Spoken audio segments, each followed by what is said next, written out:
Vamos a abrir entonces en Santiago, seguimos con Santiago. ¿Quién era Santiago? ¿Se acuerdan ustedes? El medio hermano del Señor. ¿Quién podría conocer mejor a Jesús que su propio hermano? Recuerden, Santiago vio a Jesús crecer, compartió su niñez, su juventud con él, aunque al principio no creía en él después fue convencido cuando el Señor se presentó ante él después de la resurrección, ¿no? Él tuvo una conversación con Jacob. Jacob es el nombre de Santiago, ¿no?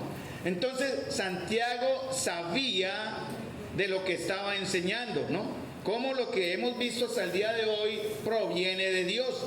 ¿Por qué? Porque él vio a Jesús, ¿sí? Y seguro escuchó muchas de sus enseñanzas aún antes que estas fueran públicas.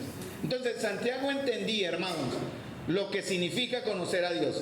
Y Santiago entendía lo que significa vivenciar la verdad de Dios y practicar la verdad de Dios y así visibilizar la fe de Dios. Hoy vamos a hablar, según el libro de la Carta de Santiago, a los creyentes, a nosotros, este tema. ¿Puede mi fe salvarme? ¿O puede mi fe mostrar que soy salvo? Vamos a dar respuesta a esa pregunta. ¿Puede mi fe salvarme? ¿O puede mi fe mostrar que soy salvo? Santiago, capítulo 2, versículo 14 en adelante.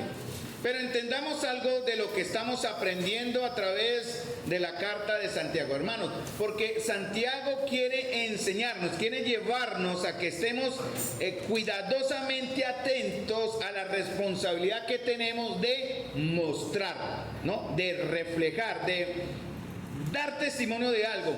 Porque resulta que desafortunadamente eso se ve a través de toda la carta de Santiago. Santiago da 6 o 7 características de aquellos que son salvos.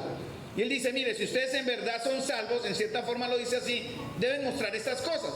Y él comienza desde el capítulo 1, y no vamos a repetirlas porque ya las hemos visto, pero lo pueden ver en cada capítulo, hay por lo menos una exhortación de Santiago a los creyentes y a nosotros a que muestren su fe. Por eso vamos a ver hoy Santiago capítulo 3, versículo 14, ¿no? ¿De qué aprovecha si alguno dice que tiene fe y no tiene obras? Porque hay que mostrar, ¿no? Hay que dar un resultado o reflejar un resultado.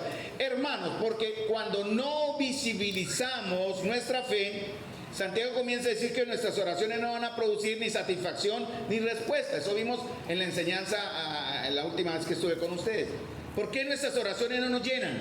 ¿Por qué no vemos resultados cuando oramos? Bueno, es porque no estamos visibilizando la fe. Entonces, ¿qué pasa? No oramos porque no vemos resultados. Entonces, ¿para qué orar? ¿Cierto? Por eso las reuniones de oración son tan pobres a veces en las congregaciones, porque muchos hermanos realmente no creen en la oración. ¿Para qué orar? O como algunos dicen, yo oro en mi casa. Y seguro muchos, sin atreverme a prejuzgar antes, más allá, muchos serán una oración de los 5 minutos, de menos de 5 minutos, para cumplir la norma de que por lo menos oré.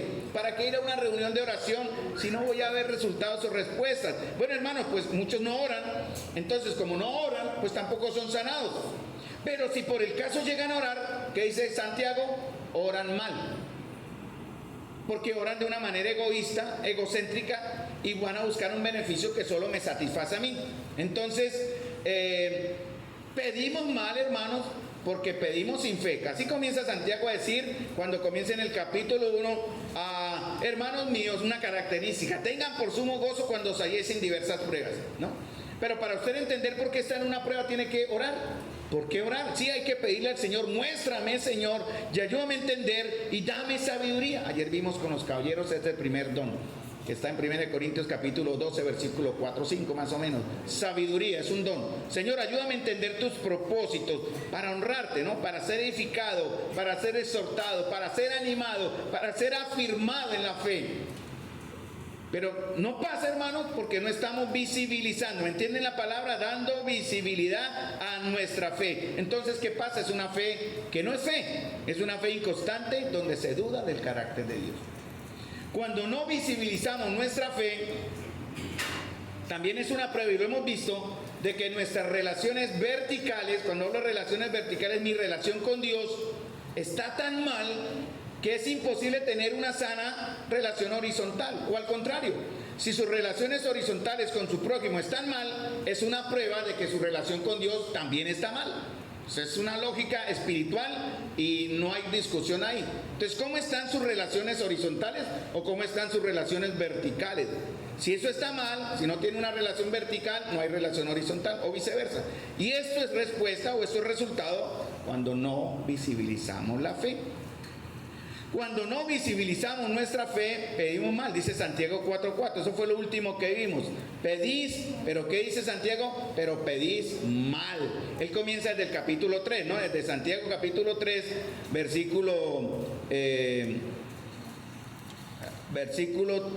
capítulo 3, versículo 13, hasta el capítulo 4, versículo más o menos, versículo 10 de Santiago. Él nos enseña, si usted no visibiliza la fe, va a pedir mal. ¿Por qué? Porque dice Santiago, ustedes tienen un corazón que dudoso, un corazón adúltero. Esa palabra es fuerte, amados.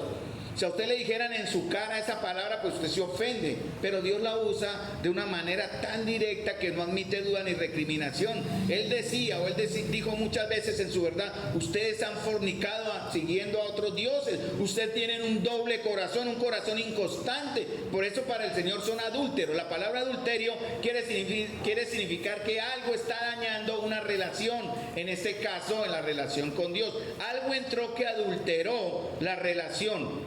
¿Por qué? ¿Cómo lo sabemos, hermanos?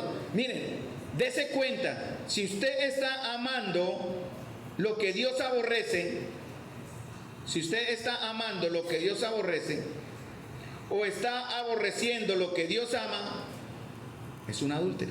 Usted se va a dar la respuesta, respóndase. Si usted tiene un corazón adúltero, va a amar lo que Dios aborrece y va a aborrecer lo que Dios ama. Dese su respuesta. Es Dios quien está hablando acá. Santiago capítulo 4, versículo 4 dice, oh almas adúlteras, ¿no sabéis que la amistad del mundo es enemistad contra Dios? Cualquiera, pues, y nos habla a todos nosotros, que quiera ser amigo del mundo, mire, solo amigo, ni siquiera un íntimo, solo un amigo del mundo, ¿qué dice acá? Se constituye. O sea, no hay discusión. Es que, ¿qué palabra usa ahí, hermanos? Uy, tremendo, ¿no? Horrenda cosa es caer en manos de Dios vivo. Entonces, si la calidad de nuestro corazón es así, como acabo de decir en esta introducción, va a afectar cómo Dios quiere, o cómo Dios me va a oír, o cómo Él quiera recibir lo que yo le entrego. Dice Malaquías 1:9 y leo, escuchen. Ahora pues, orad por el favor a Dios para que tenga piedad de nosotros. Pero ¿cómo podéis agradarle si hacéis estas cosas? Dice Jehová de los ejércitos. ¿Cómo cree usted que va a tener un deleite el Señor en oírnos si en nuestro corazón estamos amando las cosas que Él aborrece? Esto es una exhortación y un llamado de atención a mí y obviamente para la iglesia. Porque Santiago lo dice, almas adúlteras. Ahora vamos a ver lo contrario de lo que vimos, de lo que acabé de mencionar. De cuando no visibilizamos la fe pasan ciertas cosas. Pero cuando sí visibilizamos la fe, o sea, la fe se muestra, vamos a buscar ¿qué? La sabiduría que viene de Dios para tomar decisiones. Vamos a orar de una manera efectiva. Vamos a resistir las tentaciones que combaten en nosotros. Santiago, recuerden, la primera carta que se escribió a las iglesias fue la carta de Santiago, año 40 más o menos. Pablo empezó a escribir en el año 50, 55 hasta el 62 sus demás cartas. O sea, primero fue Santiago, del hermano del Señor, el que mejor conocía al Señor. Y le escribe una carta a las iglesias, porque él estaba preocupado. Él tenía una carga en el corazón. Ayer veíamos características de la iglesia en Corintios. Uy, no. Y decíamos a los hermanos, no queremos ser como los corintios. No queremos ser como una iglesia problemática, divisionista, carnal, abusiva y que toleraba el pecado. Y por eso no nos debemos ofender, amados hermanos, cuando acá en este lugar el liderazgo, los que tenemos la responsabilidad de guiar el destino espiritual de ustedes, amados hermanos, se aplica o se ejerce disciplina, porque se hace con el propósito de santificar la iglesia, de proteger la comunión y a todos nosotros, pero también para que el Señor muestre su amor y su misericordia en aquellos que arrepintiéndose van a venir a buscar de nosotros la consolación. Eso lo dijo Pablo en 1 Corintios capítulo 5, cuando ordenó expulsar a un hombre que la iglesia aplaudía y permitía en la comunión, que tenía como mujer a la mujer de su padre. Horrible, ¿no? ¿Qué pasaría si alguno de ustedes estuviera en esa condición? No lo permitiríamos y no lo vamos a permitir. Y esa persona fue expulsada de la comunión. Así es fácil, duele, pero es necesario.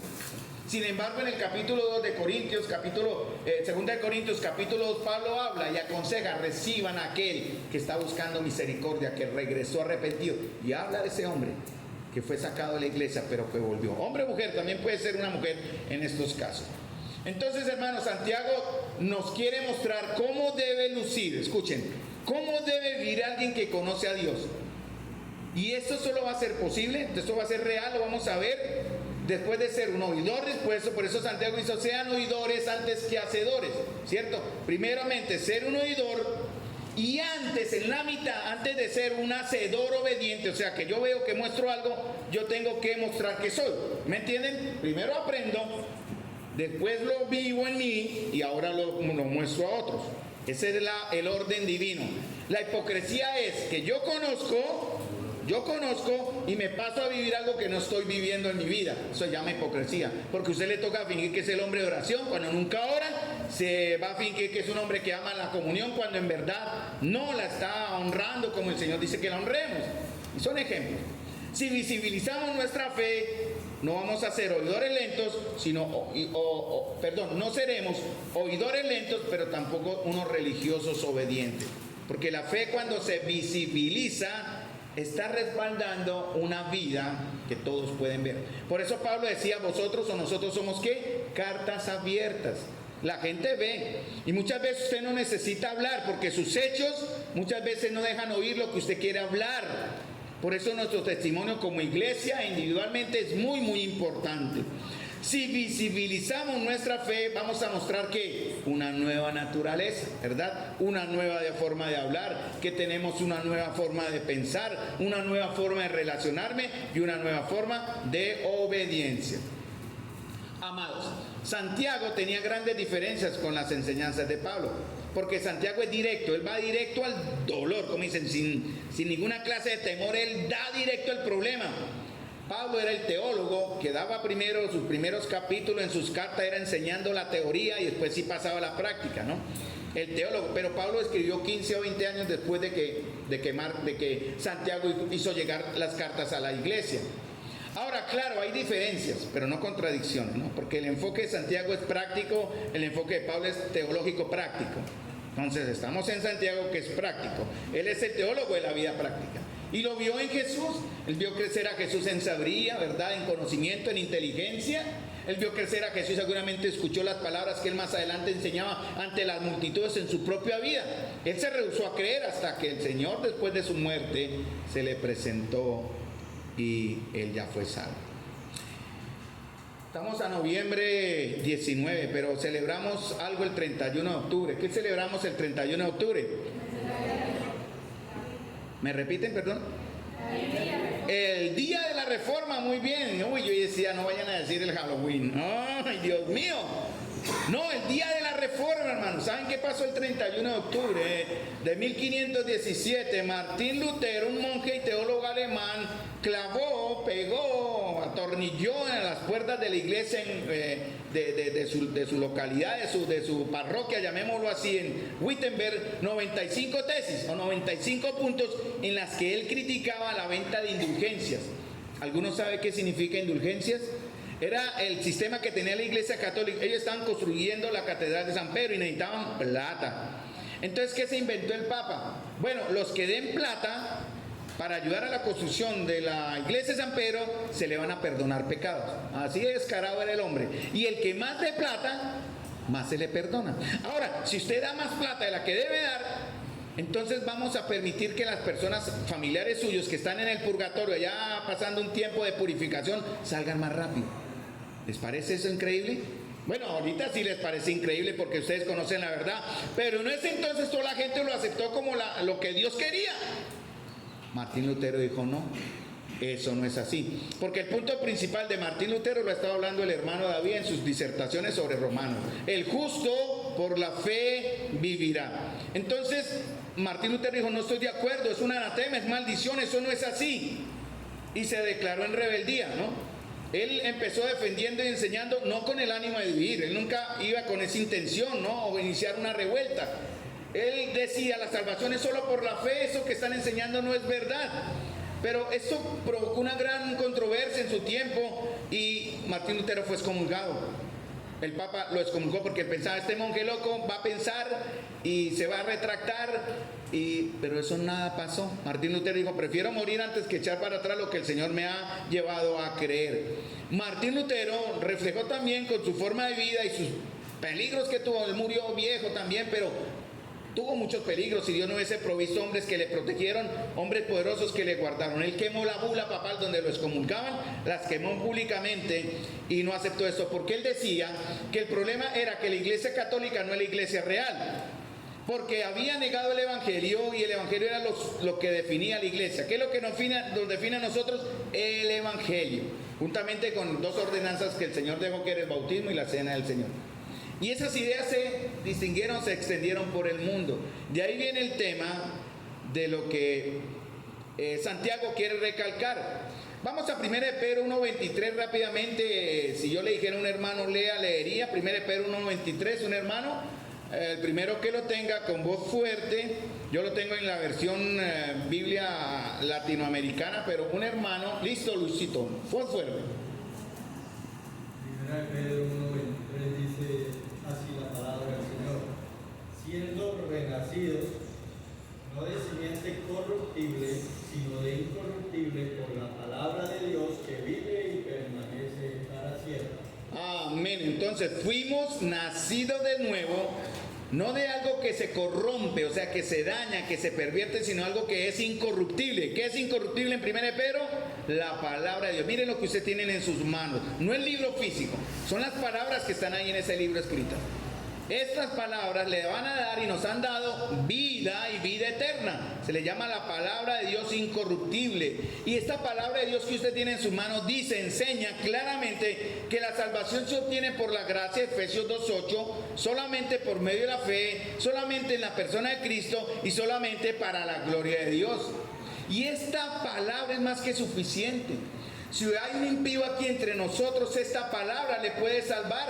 Porque si usted lee lo que está ahí escrito en sus manos, si hay algún impío acá, no sé, hasta uno, muchas veces nos toca desgastarnos, hermanos, en el ministerio, enseñando el Evangelio a los que supuestamente ya creen.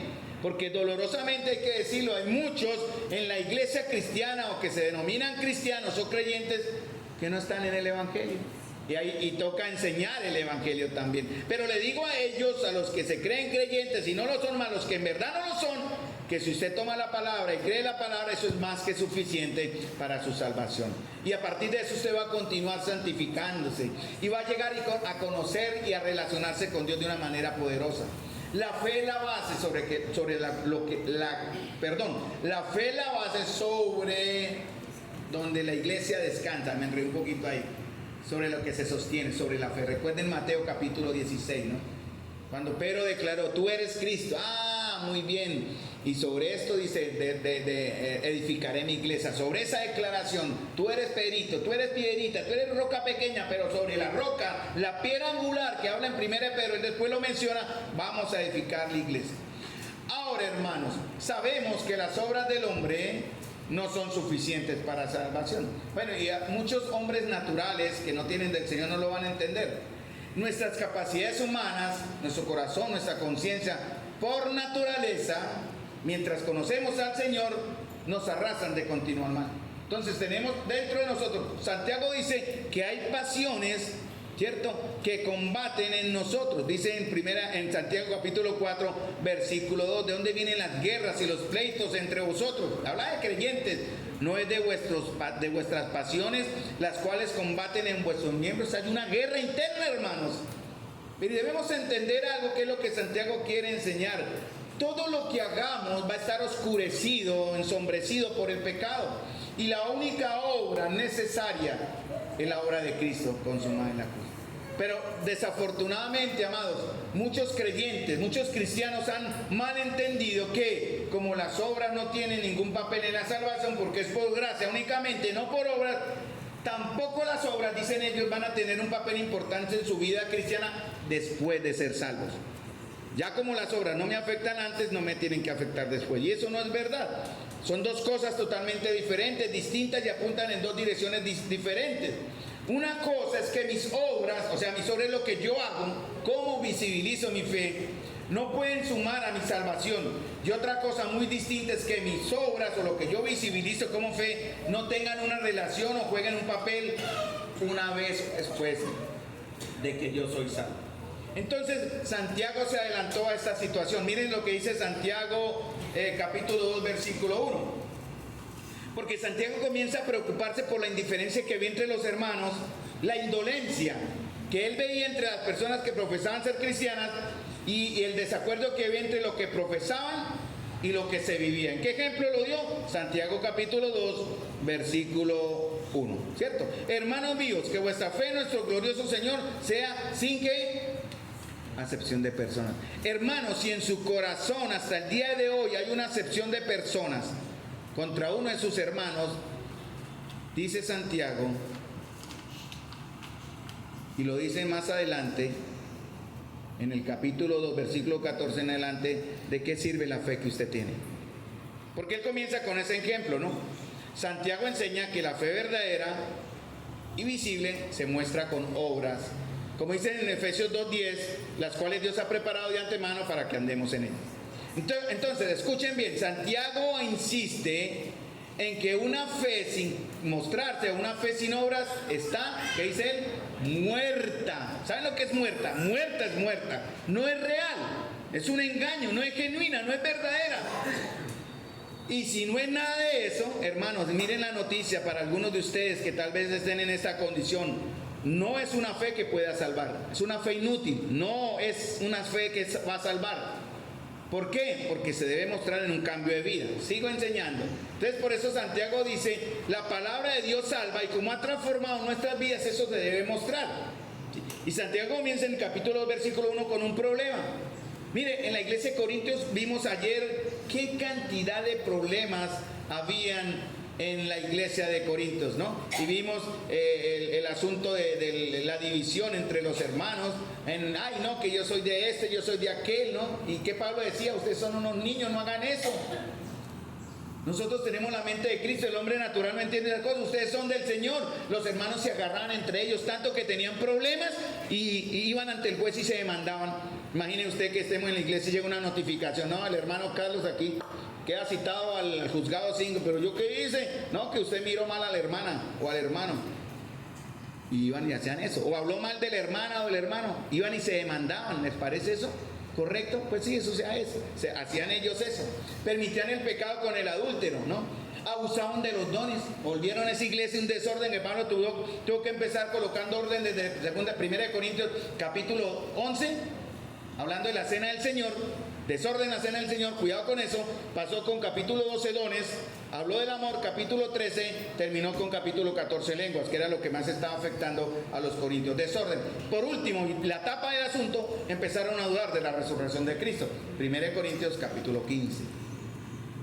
Hermanos, somos como los corintios, ojalá no. Espero que verdad la palabra del Señor que ustedes tienen en sus manos esté transformando sus vidas, nuestras vidas, y que eso se va a ver. Y se tiene que ver.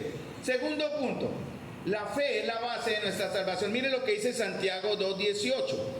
El texto comienza desde el 14 en adelante. Esto es como una pequeña introducción, pero dice Santiago 18. Pero alguno dirá, tú tienes fe y yo tengo obras. Ahora Santiago le dice, bueno, muéstreme tu fe sin tus obras y yo te mostraré mi fe por mis obras. Dice Santiago, es un reto. No, algunos piensan, como yo soy cristiano ya no tengo nada más que hacer. Y dicen que tiene una fe que en realidad es una fe engañosa, no se engañen. Porque Santiago dice, muéstreme su fe sin obras. Como algunos dicen, yo ya soy salvo, ya no tengo más responsabilidades. Y Santiago dice, yo le voy a mostrar mi fe por medio de mis obras. ¿Cierto? ¿Entienden el término? ¿Le entienden a Santiago al Señor? La palabra de Dios dice que cuando llegamos a creer somos, 1 Corintios 5:17, nuevas criaturas. Y como somos nuevas criaturas, tenemos entonces, ¿qué tenemos nuevo? Una mente y un corazón, una voluntad, Romanos capítulo 12, una nueva forma de pensar y de vivir. Efesios capítulo 3 creo que lo menciona, ¿no? Y Colosenses, ¿no? Y como ya no consideramos a nadie en la carne, no vamos a tratar a los demás de la misma forma. Por eso leeríamos, por ejemplo, Santiago 2:14 al 26. No lo vamos a leer por tiempo, pero Santiago hace tres divisiones en este texto. Y Santiago comienza en el versículo 14 con esto, antes de comenzar. ¿De qué sirve? Dese usted la respuesta. ¿De qué sirve, hermanos míos, y aún nos trata como hermanos, si uno de ustedes dice que tiene fe pero no la está mostrando? ¿De qué sirve? Santiago dice, de nada. ¿Acaso puede su fe salvarle? Porque ¿cómo lo sabemos? Usted me dice, yo soy cristiano, y yo le, sí, muy bien, muéstreme. ¿Cómo me mostraría uno de ustedes que es cristiano? ¿Cómo me mostraría uno de ustedes que es verdaderamente un hijo de Dios? ¿Por qué? Pero ¿cómo? ¿Con cuáles obras? Y Santiago aquí mete el dedo en la llaga, ¿no? Porque alguno dirá, bueno, ya no miento. Muy bien, pero muéstrame una obra. Eso es transformación personal. Ya no pienso cosas malas. Eso es su transformación, pero muéstreme algo que yo pueda constatar y que se vea. Es algo que usted tiene que hacer. Y por eso dice, ¿acaso puede esa fe salvarle? Y da el ejemplo, si un hermano que no tienen ropa, carecen de sustento, ¿se acuerdan? Ahí está, dice, Dios le bendiga, vayan en paz, calientizácese, y no le dan lo necesario para su cuerpo, dice Santiago, ¿de qué sirve? Y él va a dar 3 ejemplos más o menos, son 3 ejemplos que va a dar acá, los vamos a desarrollar rápidamente, ¿no? Están aquí en este texto del verso 15 al 26. El primero, el que estoy hablando, ¿no? Muestre su fe a través de lo que usted hace. Y da el ejemplo de los hermanos o las hermanas que tienen necesidades. Hermanos, hay cristianos profesantes entre nosotros. O hay, en términos generales, cristianos que dicen ser cristianos, pero no poseen la fe. ¿Sí? Porque la vida cristiana es práctica, amados. Es práctica, no solo teología acá, sin práctica. Eso no va a salvar a nadie, o no va a mostrar que verdaderamente usted es salvo. Santiago quiere evitar que la iglesia, los que lo oían, fuesen condenados siendo oidores nada más, conocedores, intentando vivir una teología práctica e inútil, porque no está respaldada por una fe que ha transformado mente, corazón y voluntad. Hermanos, el hermano Gilberto sí nos hizo caer en cuenta, Génesis capítulo 3, cuando el Señor le pregunta a Adán, después de haber pecado, ¿dónde estás tú? Y la misma pregunta va para nosotros en esta mañana, hermanos, iglesia aquí en Santa María, ¿dónde está usted hoy? Porque ustedes están recibiendo el conocimiento a través de los jueves, estudio de Marcos, asuntos de la iglesia local, ya vimos la iglesia con cuerpo, conocimiento, muy bien, están aprendiendo, están conociendo el misterio de Dios, están entendiendo cómo Dios está revelando algo maravilloso. Pero eso les lleva también a asumir la responsabilidad, porque es inútil saber e intentar después hacerlo sin haber sido realmente cambiado. Mateo capítulo 7 versículo dice el Señor, no todo el que me dice, y lo menciona 2 veces, Señor, Señor, entrará en el reino de los cielos. Miren, aquí hay un examen grande para cada uno de nosotros, hermanos. Señor como Salvador, por eso él repite 2 veces, Señor, Señor. No todo el que me dice Señor como Salvador o Señor como el Rey, que mostrará una transformación, va a entrar en el reino de los cielos. ¿Por qué? Sino que, ¿cuál es la condición? El que hace, ¿cuál es la condición? La voluntad de mi Padre que está en los cielos. El que hace, no el que la entiende, el que la tiene acá nomás ahí guardada y atesorada, pero no la vive. Santiago se preocupa del daño por el testimonio, porque hay un daño al testimonio cristiano por personas que no vivían la fe. Mahatma Gandhi dijo, ¿se acuerdan? ¿Conocen a Mahatma Gandhi, el líder religioso hindú? Fue muerto en 1948 por un atentado. Él fue el iniciador de la independencia hindú al imperio británico en ese momento, después de la Segunda Guerra Mundial. Él fue uno de los que dijo, y no voy a mencionar la frase, pero él lo dijo, más adelante la comento, que Dios ama al pecador, ¿cierto? Pero aborrece el pecado. Él fue el que lo dijo, eso no está en la Biblia. Si usted dice, es que la palabra de Dios dice que Dios ama al pecador, pero odia al pecado, eso es una mentira. Eso fue lo que dijo Mahatma Gandhi. Pero Mahatma Gandhi dijo cuando vio el testimonio de los cristianos de su tiempo, me gusta Cristo, pero no me gustan los cristianos porque son muy diferentes a él. Más adelante también dijo, si no fuera por los cristianos, yo ya sería cristiano. Tremendo, ¿no? ¿Cuántas personas han huido de la fe al verlo a usted? ¿Cuántas personas, vecinos, familiares, amigos en la misma casa dirán, yo no quiero ser como él? Se dice cristiano, se dice creyente, se dice que es de Cristo, pero no quiero ser como él, porque él es muy diferente a lo que es Cristo. Hermanos, debemos tener mucho cuidado, amados, de ser nosotros, escuchen bien, los que pongamos las normas para ser espirituales. Porque a veces yo tomo una convicción personal y quiero obligar a los demás a que sean como yo pienso. Y no es así, hermano. ¿Cierto? La norma para ser espiritual está en la palabra de Dios. Por eso mencioné, algunos se han engañado diciendo que Dios ama al pecador pero aborrece el pecado. Eso lo dijo Mahatma Gandhi.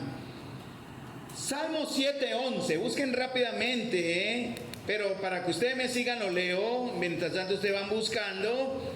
¿Acaso no olvidan que al hombre impío sin conocimiento de Dios, dice la palabra, dice la escritura, no lo dice la iglesia? Dios es juez justo y Dios está airado contra el impío todos los días.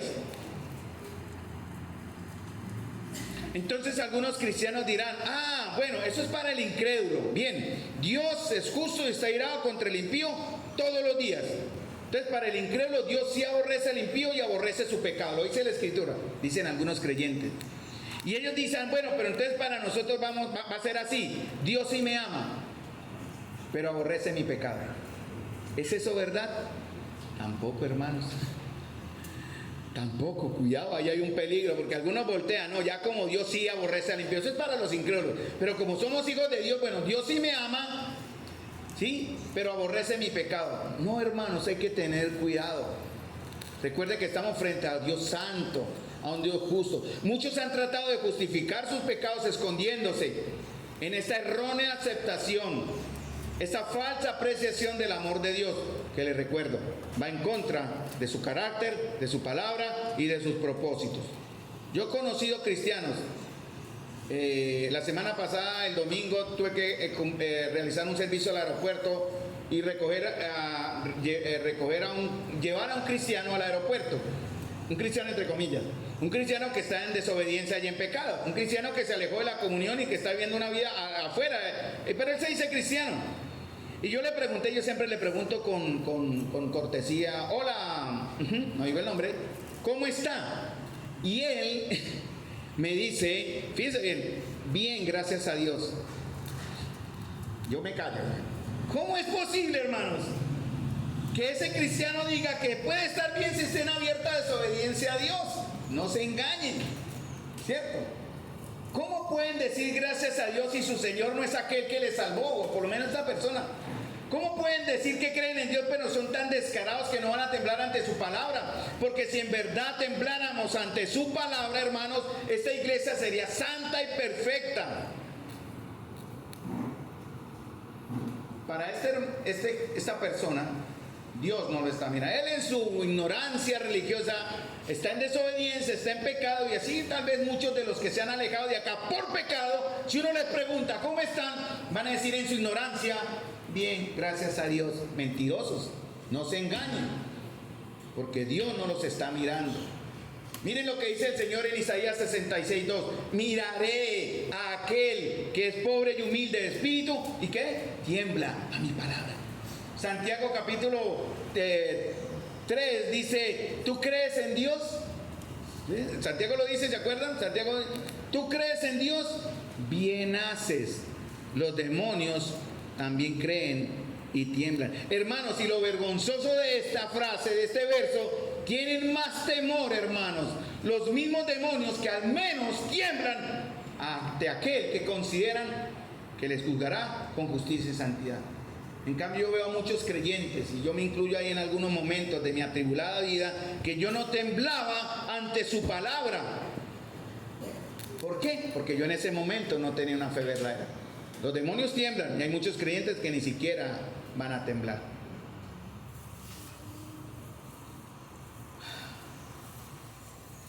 La fe es la base de nuestra salvación, ¿cierto? La fe es la base de nuestra salvación. Santiago 2:14 da unos argumentos y comienza con una serie de pruebas, señales. Y dice, ¿de qué sirve? Hermanos, a ustedes les digo, o a Carlos, ¿de qué le sirve, Carlos, decir que tiene la fe pero usted no la está mostrando? ¿puede esa fe salvarle?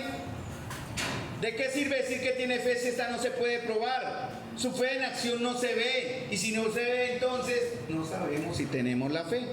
Nuestra fe debe ser adornada con lo que hacemos, no ganada, adornada por las obras. Si no es visible, entonces no es una fe verdadera. Y si no es una fe verdadera, no va a poder salvar. Por eso Santiago lo dice. ¿Puede acaso esa fe salvarlo? Pregunta, ¿puede acaso esa fe salvarlo? ¿Cuál es la fe verdadera de ustedes, hermanos? ¿Cuál es la fe de ustedes? ¿La falsa, que no puede salvar, que no puede mostrarse, o la fe verdadera que por naturaleza se evidencia a través de lo que nosotros hacemos? ¿Cuál es la verdadera? ¿La primera o la segunda? Espero que sí sea la segunda, ¿no? Espero que sí, y esperamos que sí. Y Santiago comienza a dar 3 evidencias que están en Santiago 2:14 en adelante. La de sus hermanos, la primera, una evidencia como prueba, ¿no? Si un hermano no tienen ropa y carecen de sustento diario, y uno de ustedes les dice, vayan en paz, calientes y sáciense, pero no le dan lo necesario para su cuerpo, ¿de qué sirve?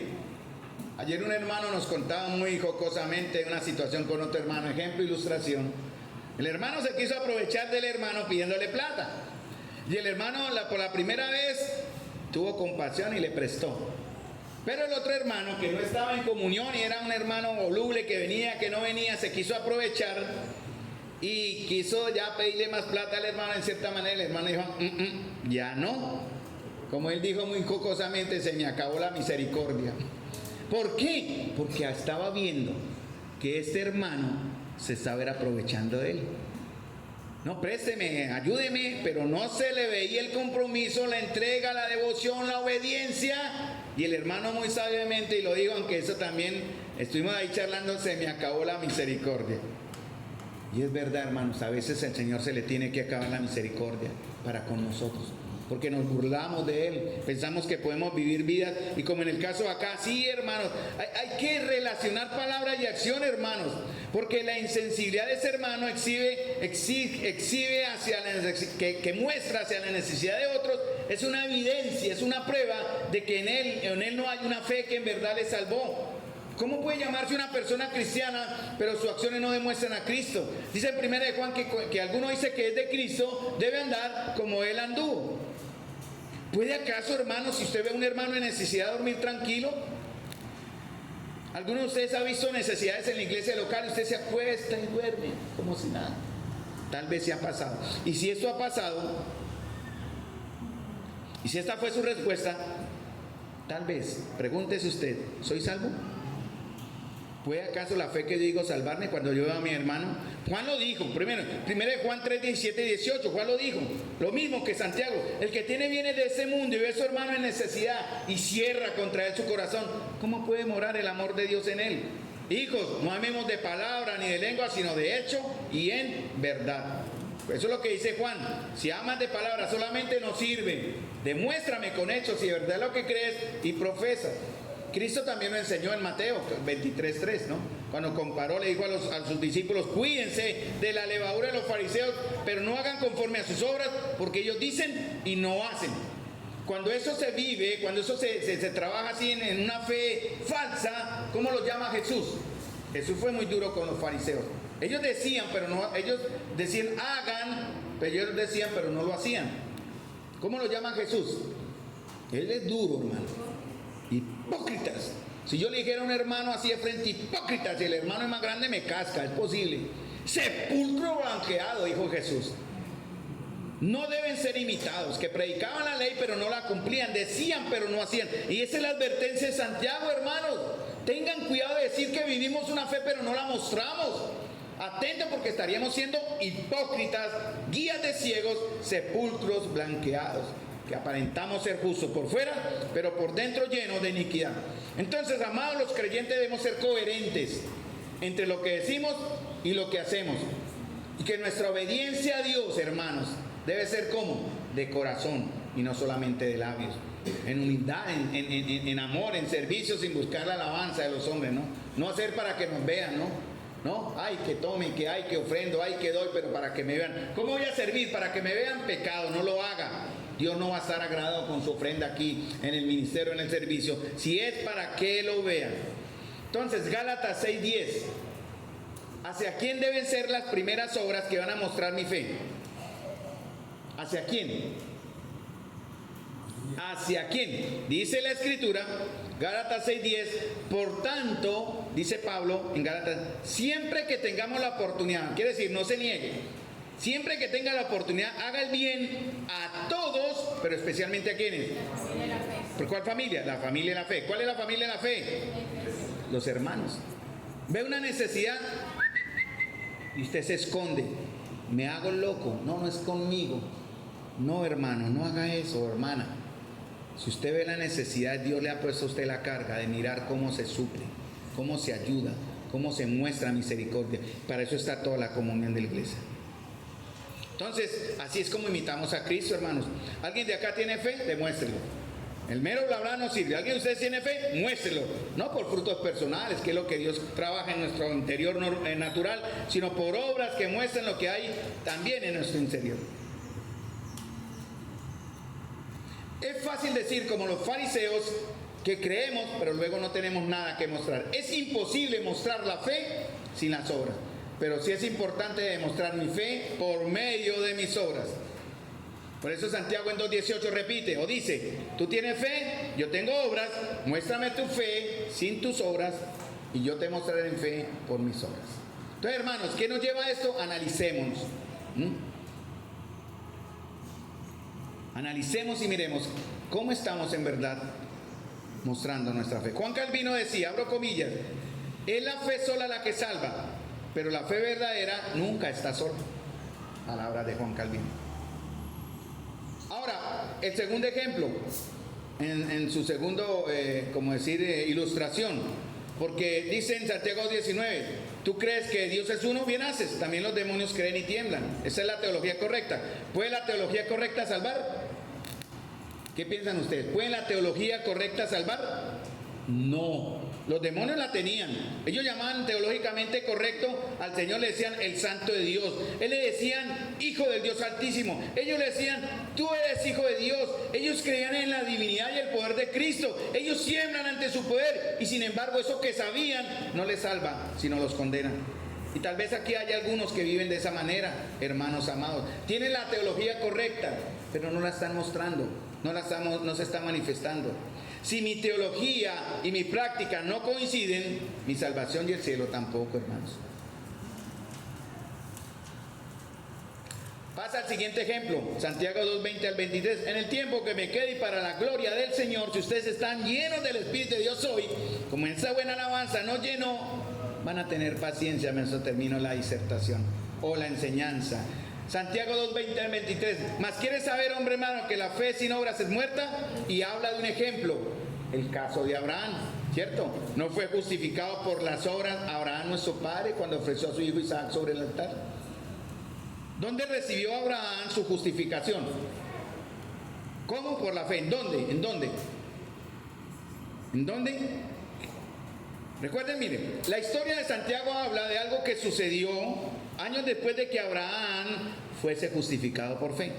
Porque Abraham recibió esa verdad del Señor en Génesis 15:6 y creyó a Jehová y le fue contado por justicia. Nadie más supo. Fue el Señor el que le dice a Abraham, vete de tu tierra, de tu parentela, al lugar donde yo te mostraré. Y Abraham le cree a Dios y esa fe se le es contada por justicia. Nadie más lo supo. Sin embargo, unos 40 años después, ¿cierto? Dios le dice a Abraham, dame a tu único hijo. Y Abraham, sin dudarlo, preparó todo. El que llevaba no era un niño, era ya un joven fuerte y perfectamente pudo haberse opuesto a que su padre lo fuese a sacrificar. Padre, ¿dónde está el cordero para el sacrificio? Y Abraham dijo, tranquilo hijo, Dios proveerá.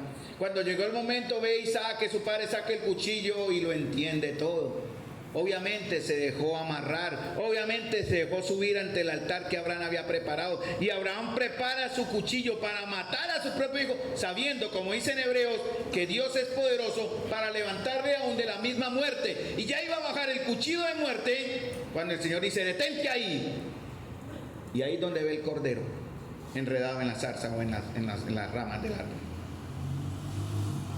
Dios detuvo el sacrificio de Abraham.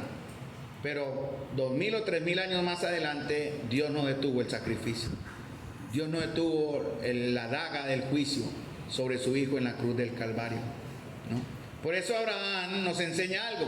Él recibió la justificación, pero la mostró muchos años después, cuando fue obediente al mandato de llevar a su hijo al sacrificio. Esta frase justificar significa cargar a la cuenta de otro. O sea que Dios le cargó a la cuenta de Abraham y a nuestra cuenta su propia justicia. ¿Cuál? La justicia divina, su carácter divino. Y Abraham lo confirmó por medio de la obra que demostraría su fe, ¿no? Hebreos 11:19 lo mencioné, pensando que Dios es poderoso para levantar aún de entre los muertos, de donde en sentido figurado también le volvió a recibir. Esta promesa fue dada a Abraham en Génesis 15, recuerden, Dios declara a Abraham justo, pero 40 años más adelante fue hecha, nadie más lo sabía, y Abraham tiene que mostrar verdaderamente su fe por medio de una obra, en ese caso sacrificar a su hijo. Sus obras lo justificaron delante de los hombres, porque ellos vieron esa obra. Así que le había creído a Dios y también su fe lo justificó delante de Dios. ¿Qué pasa, hermanos, en estos últimos minutos cuando es al contrario? A pesar de que esa persona diga que tiene fe, pero es puro bla, bla, bla, bla, porque no puede, no es capaz y es imposible que lo demuestre, esa persona será entonces justificada. ¿Cómo? Si dice que es salva, pero es puro bla bla, pero no lo puede demostrar porque no puede, es incapaz, ¿esta es justificada cómo? ¿Como salva? No, como impía. La cuenta de sus pecados se le quedarán en su cuenta. La justificación es que Dios toma mis pecados y mirando a Cristo, en la fe que yo tengo, dice Carlos, quedó saldado, cuenta cancelada. Por eso dice Santiago 2:24, vosotros veis pues que el hombre es justificado por las obras y no solamente por la fe. Justificado quiere decir respaldado, ¿no? Gálatas 2:16, rápidamente, hermanos. Gálatas 2:16 menciona, aquí sale un buen texto para un mensaje, ¿no? Gálatas 2:16 menciona y repite 3 veces la palabra justificado o justificados, ¿no? 3 veces, Gálatas 2:16, porque hay 3 tiempos verbales muy importantes acá, que hablan de lo que significa ser justificado, ¿no? Gálatas 2:16 dice, sabiendo que el hombre no es justificado por las obras de la ley, sino por la fe de Jesucristo. Nosotros también hemos creído en Jesucristo para ser justificados por la fe de Cristo y no por las obras de la ley. Recuerden, una cosa son las obras de la ley y otra cosa son las obras que por la fe yo voy a mostrar. Por cuanto por las obras de la ley nadie será justificado. La primera parte donde aparece en el texto, Gálatas 2:16, la palabra justificado está en tiempo, es un verbo, la palabra justificar es una acción. Entonces, esta primera palabra justificado es un verbo que está en tiempo presente. El hombre no es justificado. Tiempo presente es una acción que se debe mostrar, ¿cierto? Debe ser realizado por alguien, en este caso por los creyentes, para entonces llegar a justificado, que está en la siguiente palabra. Entonces, el hombre, a tiempo presente, el hombre no es justificado por las obras de la ley, sino por las obras de la fe. Y pasa a la siguiente palabra, nosotros también, los que hemos creído en Jesucristo, para ser justificados por la fe de Cristo. Esta palabra justificado, la segunda que aparece ahí, es un tiempo verbal que en el griego se llama aoristo. El tiempo aoristo es una acción que se realizó en el pasado, definida, que tiene su acción en el presente y culminará en el futuro. Es una acción continua. Entonces, usted fue justificado por la fe de Cristo, ¿cuándo? ¿En qué momento? ¿En qué momento en el pasado se realizó? En el momento en que Cristo fue levantado, que creímos en Cristo, ¿no? Que va a tener un efecto presente, por eso es la primera palabra que está al inicio del texto, sabiendo que el hombre no es justificado. Tiene un efecto en el presente y de esa manera nosotros vamos a mostrar que somos justificados. ¿Sí me entienden el tiempo? Algo que yo muestro ahora, primera parte. Segundo, basado en algo que se realizó en el pasado, pero que tiene su efecto en el presente. Y termina en el último, por cuanto por las obras de la ley nadie será justificado. Esta palabra tercera que está aquí, justificado, es un tiempo también verbal, pero que está en futuro. Tiempo presente primero, tiempo pasado aoristo el segundo, tiempo futuro el tercero.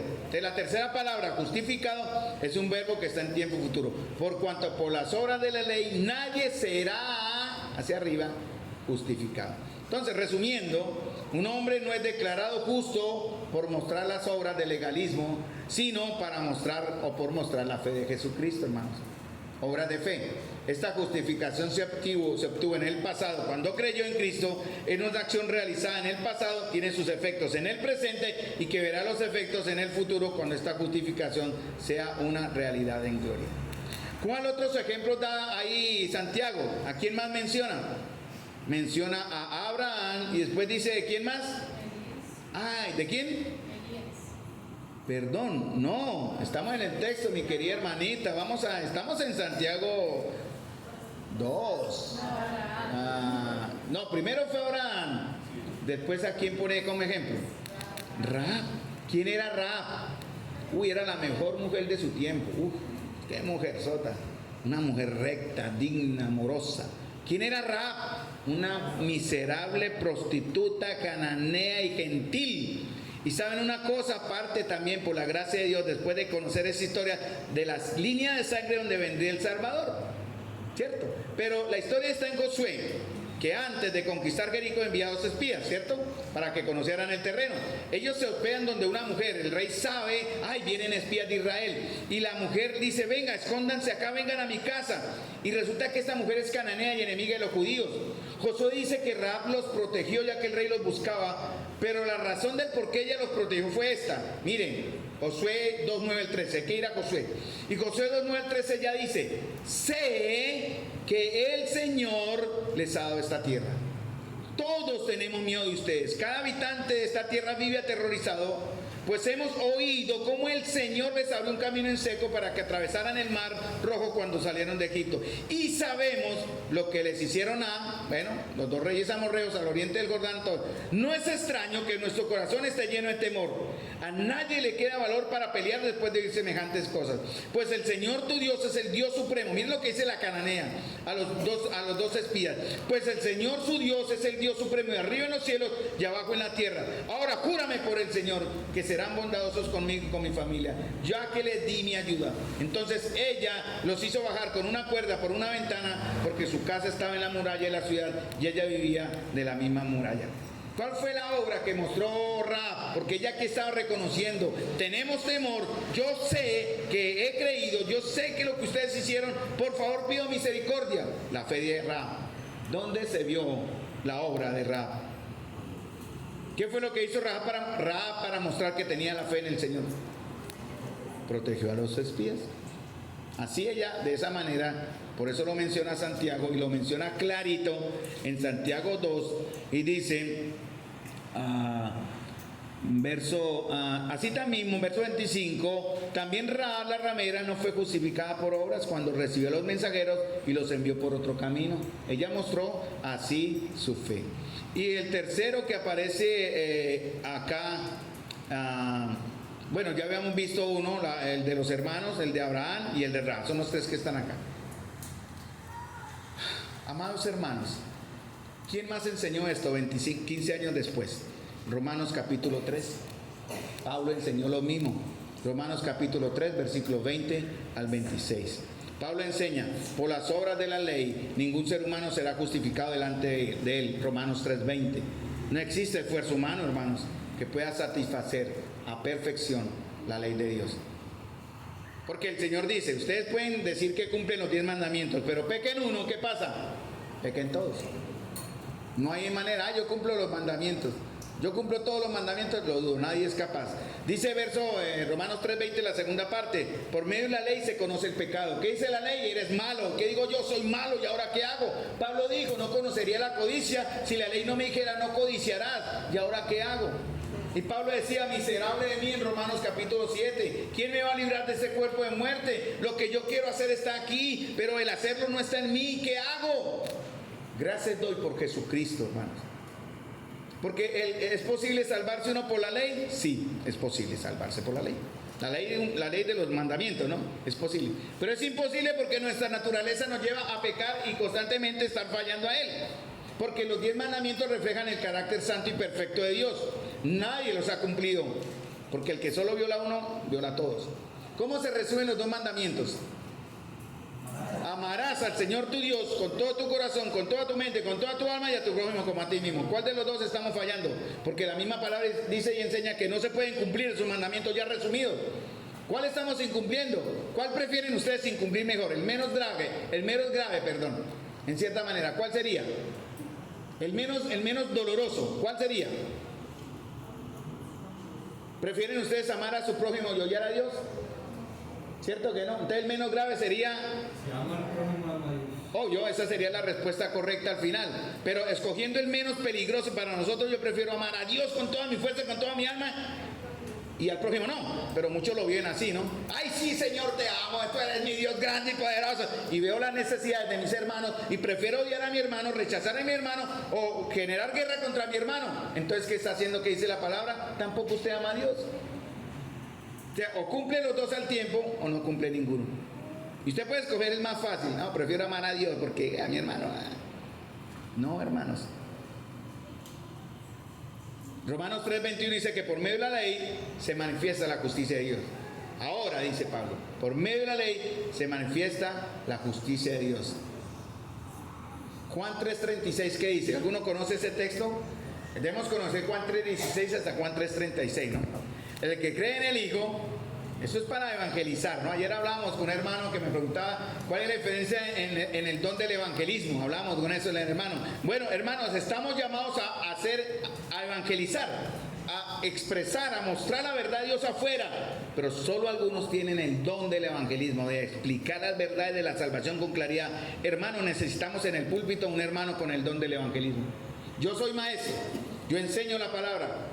Espero que en el momento determinado Dios use mi compartir para llevar a algunos a salvación, pero yo no tengo el don del evangelismo. Eso una vez lo digo. Necesitamos un hermano que enseñe acá, que tenga el don del evangelismo. Y si identificamos un hermano que tiene el don del evangelismo, podemos invitar personas y saber que el Señor lo va a usar a él para que se salven, para que conozcan. Y no solamente a través del mensaje de un hermano que tiene el don del evangelismo, sino a través del testimonio que nosotros como iglesia estamos dando. Muchos se escandalizan cuando ejercemos disciplina acá. No, pero ¿cómo es posible? ¿Por qué somos tan duros? Hermanos, hay que ser duros porque las disciplinas no se hacen por capricho y las disciplinas no se ejecutan sí porque sí. Se hacen porque se ha advertido una y otra vez y otra vez. Mire, la palabra de Dios dice no lo hagan. ¿Por qué lo sigue haciendo? ¿Cómo está usted? Bien, gracias a Dios. Es una mentira. ¿Y duele? Claro, hermanos. No crean que no nos ha dolido en el corazón y hemos sentido el fracaso cuando hemos tenido que disciplinar hermanos acá. Nos ha dolido, ustedes no saben cuánto, porque se les ha invertido oración, se les ha invertido edificación, se les ha invertido amor, se les ha invertido justicia, se les ha hablado de la verdad de Dios, porque dice la Escritura, el que cree en el Hijo de Dios tiene vida eterna, pero el que rehúsa creer en el Hijo de Dios no verá la vida, sino que la ira de Dios está sobre él. Y a veces, hermanos, toca hacerlo. Así a muchos de ustedes no les guste de sacar a algunos de la comunión para que reciban allá la amonestación de Dios y después puedan regresar arrepentidos acá. Eso lo dice 1 Corintios capítulo 2, basado en lo que sucede en 1 Corintios capítulo 5. ¿Duele? Sí, hermanos. ¿Es agradable? No es agradable. Pero hermanos, con eso buscamos no, en realidad, como decir, poner normas, y hay que, yo lo dije, que tuviéramos cuidado de no poner nosotros las normas de lo que es ser santo o no es ser santo. Nuestra santidad, hermano, nuestra espiritualidad está basado en lo que dice la palabra de Dios, no en el capricho del hombre. Aquí está el Señor, hermanos, y Él se está preparando una iglesia santa, pura y sin mancha. Y las obras que hacemos, incluso en el ejemplo que acabo de dar de la disciplina, es una prueba de que estamos en la fe, hermanos, porque el pecado no puede ser tolerado. Mire, Romanos 3:25, en estos 2 minuticos ya. El reloj está adelantado 2 minutos, así que yo me estoy basando en ese reloj. Dice Romanos 3:25, hablando de Jesús, a quien Dios puso como propiciación. Estoy hablando del texto de Romanos capítulo 3, versículo 20 al 26. Y en el 25 dice, a quien Dios puso. ¿A quién puso el Señor? A Cristo como propiciación por medio de la fe en su sangre, para más adelante manifestar su justicia a causa de haber pasado por alto. ¿En dónde? En su paciencia los pecados pasados. Dios el Padre tenía 2 opciones, hermanos: enviar a todos los hombres y mujeres, niños, jóvenes, ancianos, ricos y pobres a la condenación. Fácil hubiera sido, y Él sería justo aún. Llevar todo el mundo al infierno, lo hizo una vez, Génesis 6. Se cansó de la maldad. Y el pensamiento del hombre es de continuo mal, y trajo el diluvio y exterminó todo el género humano. Y si Dios lo hiciera ahora, Él va a ser justo. Nadie va por decir, pero ¿por qué lo hace conmigo? Yo tan buena persona que soy. No, hermanos, Él seguirá siendo justo. Entonces Él tenía dos opciones: o nos enviaba a todos al infierno, o envió a su Hijo a cumplir la ley que nadie podía cumplir, pagar la deuda que nadie podía pagar, porque nadie puede pagarla, obviamente. Cuando Cristo derramó su sangre para perdón de nuestros pecados, entonces ya Dios entra a actuar, porque Él es justo. Él no puede perdonar así porque sí. Tiene que haber un pago, porque si no dejaría de ser justo. ¿Dónde se ve eso? En esa palabra que dice propiciación. La palabra propiciación es cubrir. Él cubrió sus pecados, cubrió mis pecados. Y ahora, hermanos, nosotros debemos mostrar esa gran obra del Señor.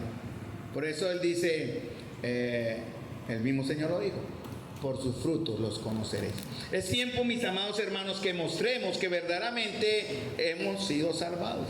Es tiempo, es el momento, es la oportunidad, es la ocasión que mostremos los cristianos cómo mostraban su fe yendo al martirio. A nosotros en los tiempos modernos no se nos exige tanto, pero se nos exige, hermano, mostrar la fe. ¿Cómo? Mire, hermano, mire a quién puede mostrar su fe con el que está al lado. Hablando, testificando, viviendo el ministerio o el servicio en las paredes, como hemos hablado, yendo a buscar a tiempo y fuera de tiempo, predicando y también redarguyendo y estando a todo tiempo en la salvación del Señor, porque el tiempo es corto, mis amados hermanos.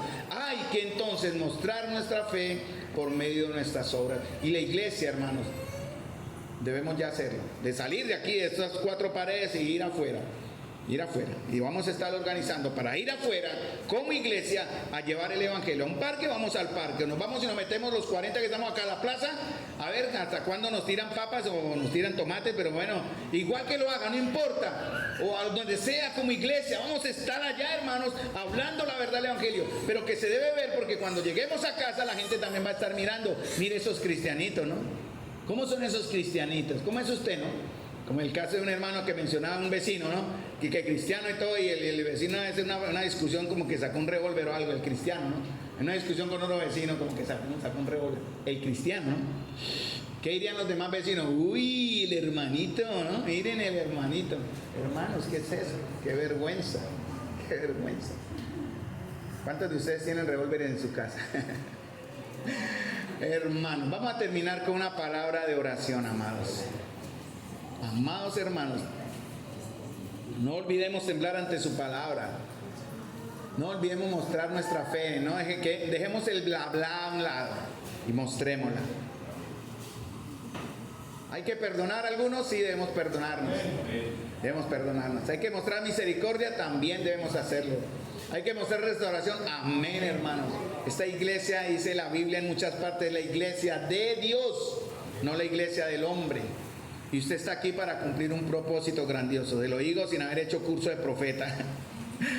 Hermanos, el Señor lo tiene acá para algo maravilloso. Es acá, ¿no? En la comunión, en su don, en su servicio, en su desarrollo, en su fe.